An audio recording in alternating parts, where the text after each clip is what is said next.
The water rockets are found in the Defining the Problem unit. The materials for the water rockets ship along with the paper and straw rockets.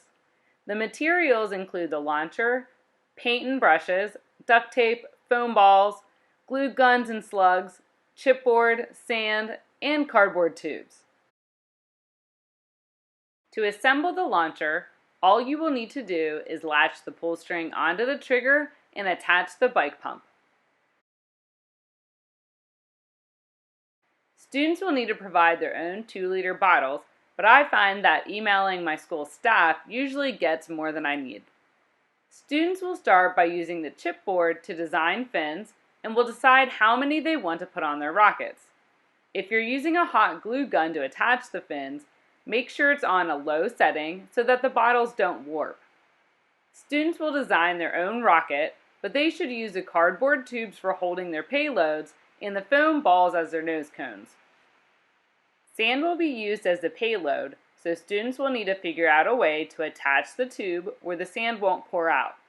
I've had students bridge this gap by wrapping paper around the base or inserting a paper lining inside of the tube. Duct tape will help protect the paper and the cardboard tube from becoming too wet when launching. Students can either choose how much they want to use as their payloads, or you can assign each group a certain amount.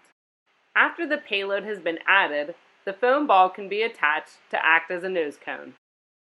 Students will fill their bottles about a third of the way full with water and then attach the launcher while the bottle is still upright.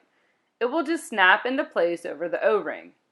A wire stake will straddle the launcher and keep it in place during launch. The water rockets go with 2 activities. The first activity is meant to help students understand the forces acting on the rocket while they try to get their rocket to go the highest altitude. They will measure the altitude using the altimeters that come in the kit. The second activity asks them to apply their new knowledge of forces to help them hit a designated target. I have students bring in some water or milk jugs for transporting water on the launch days. This minimizes the spills on the way to the launch area and allows them to launch multiple times. Make sure you choose an area with plenty of vertical and horizontal space. Your students should stay at least 15 feet away from the launcher in order to remain safe and dry.